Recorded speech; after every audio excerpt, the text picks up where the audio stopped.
Hey guys, this is Sean Klinger with Vital MX. If you've checked out the site lately, you've seen some training stories we've done with Alvin Baker and with Johnny O, talking about using mountain bikes as training for motocross racing. We wanted to grab some racers for their perspective of it. So we have Christian Craig and Chase Sexton from the GEICO Honda team. Instead of doing this interview in an office behind a desk, we're going to do it on an actual training ride. So these guys are on cross-country bikes from Intense. They're sponsored by Intense, and they have they're the Snipers. So I don't die, I'm on a Tazer, which is their e-bike, and basically I'm going to try and keep up with them and also have enough breath in my lungs to ask questions. So we're going to go hit the trails. Like when you're like an amateur rider and you're a kid, like when does training start? Like, because obviously there's not 5-year-olds and 6-year-olds hitting the gym. Yeah. Nowadays it starts so young. Back when I was an amateur, I wish I knew the benefits of this stuff. So I didn't do any of this till I was almost in my 20s. I rode BMX growing up, I raced, yep, but I didn't do it for training for dirt bikes. So yeah, like I said, I wish I knew this. Like nowadays these kids growing up is like, they know this starting at like a 13 or 14-year-old. Like say take Chase, like I met him when he was 14 and he could cycle just as good as me and I was 24. So growing up, I grew up in Illinois, so it was during the winters, it was cold, so I basically didn't ride in the winters at all when I was little.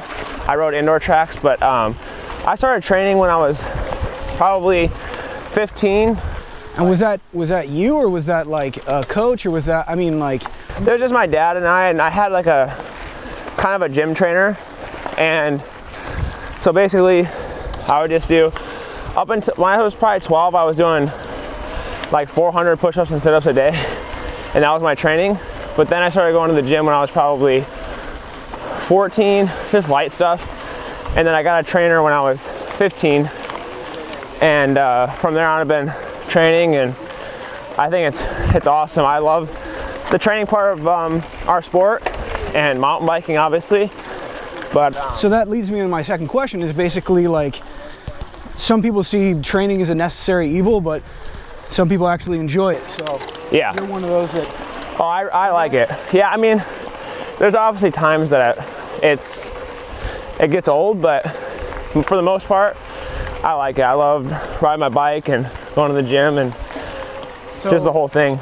So do you guys find any, I mean, other than physical fitness, any other benefits from mountain biking?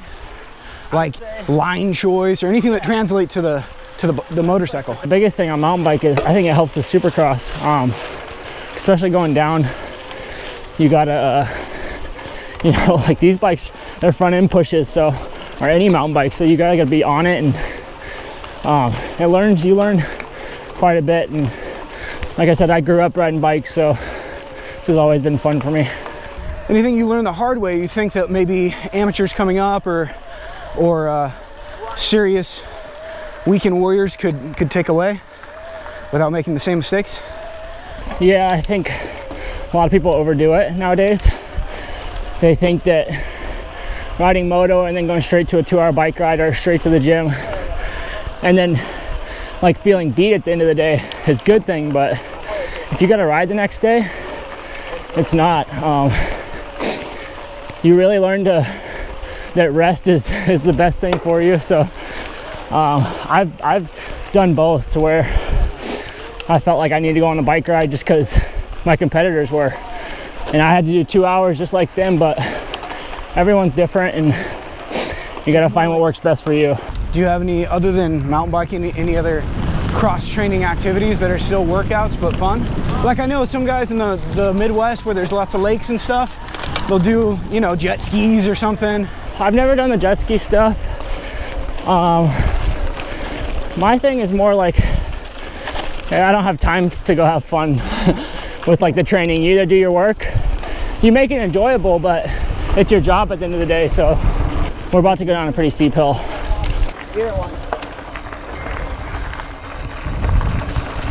Here we go. Here.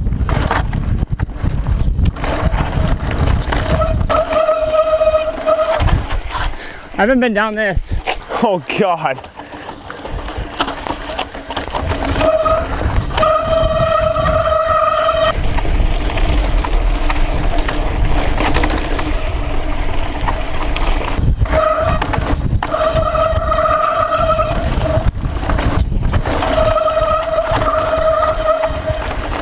How does nutrition fit into this whole thing? Is Blake nutrition guy, or do you got someone else, or do you do your own thing? So Blake kind of gives us guidelines to work on. He's really good with that, with what to eat and how to maintain your same energy without losing too much to where you're tired every day. Yeah, it's always changing. It's just how you feel is what you eat. Like I'm trying to stay away from breads and dairy right now just because I'm on the 250, so I'm trying to lose a little bit of weight. But then I've had some moments to where I feel pretty beat down, so Blake will, you know, tell me, hey, like, eat some more because you're not eating breads and stuff, so you're depleted. Have you ever tried any, I don't know, keto or no carb? I mean, without bread, are you saying no carbs or just no bread? Just like no bread, no dairy. It's just a kind of a simple little thing to stay away from. I feel like bread, when you eat it, you feel bloated. You don't really get energy from it. And then dairy's the same way, but the diet stuff like keto and all that, I feel like for motocross, you gotta eat food to be able to keep that energy throughout the motos and during the week when you're training. It's tough because we're on a sport to where we literally beat ourselves up every day. So try to find that happy medium.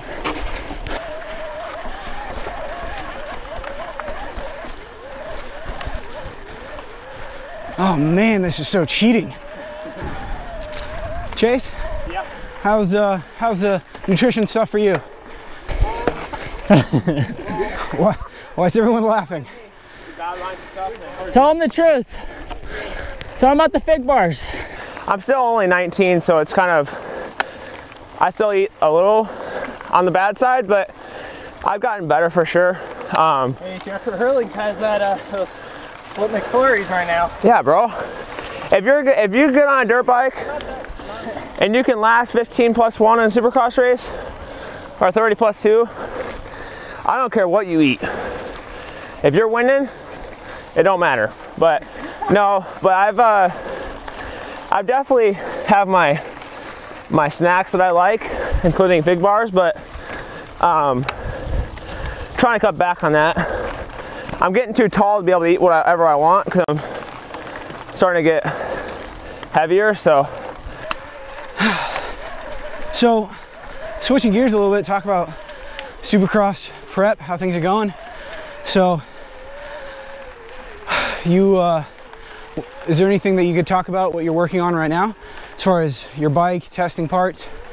Well, I'm back with KYB where I spent the last 2 years with Showa.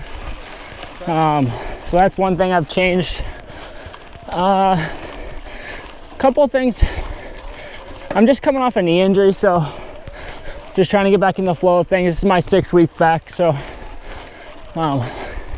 it's funny because you ask every rider at this time of the year and they all say how good they're feeling and how fast they're going at the same or at the test track, but I've learned the past couple of years I stressed about that.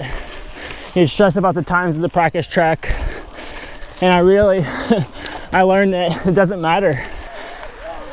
Because it's so different than race day, or what? Race day, it's totally different.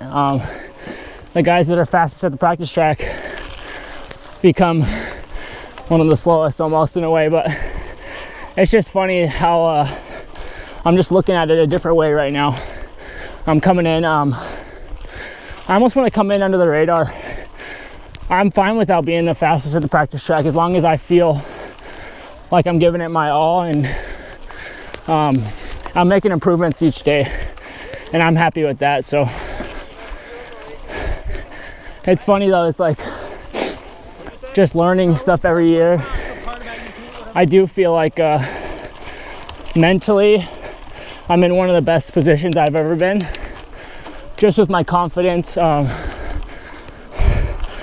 my fitness. It's just, I feel like everything's in the right place and where it should be.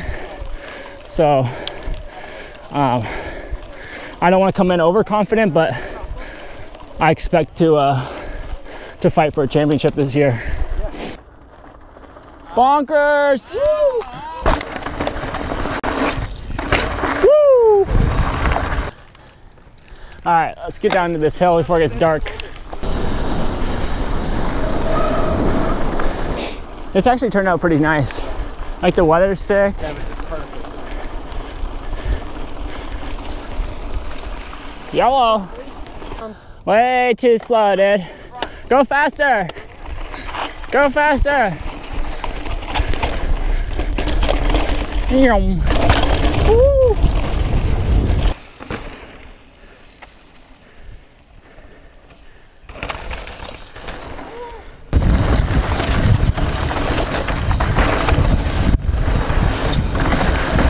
Send it. Christian, all the moto guys. What's up, man?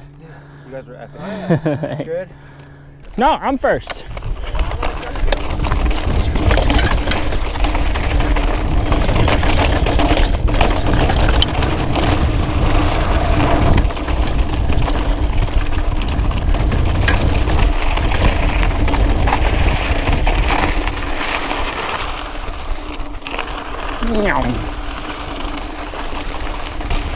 Yep.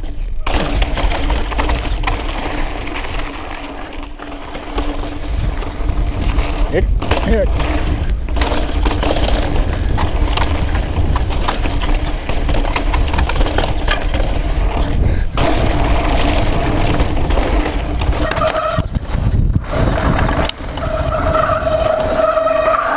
Whoa! Dude, we ripped that right there. Chain flapper.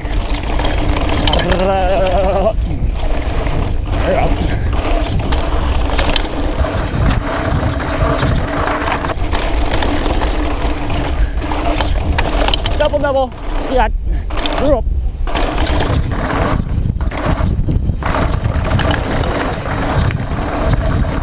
If you and your mechanic switch place for a weekend, what would be your biggest challenge?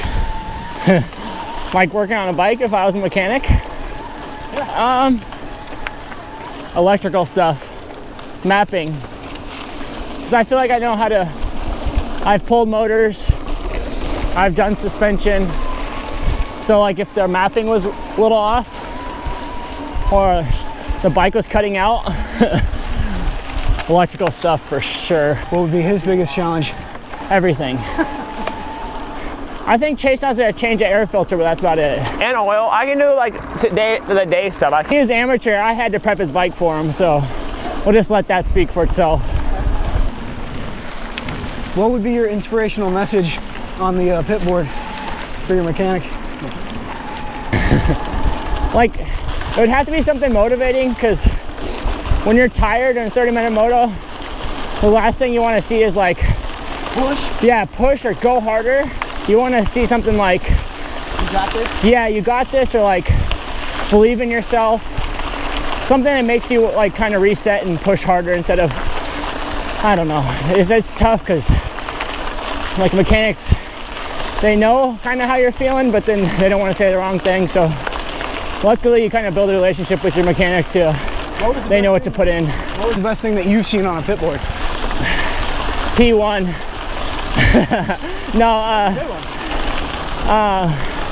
when I won Glendale was like I knew I was leading and it said last lap like plus 5 seconds, and that was the best because I had a cushion and I just rode it out, and it was like a relaxing last lap instead of a stressful one. So I'd say that.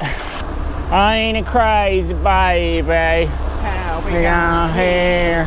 Oh, and all started with a tear.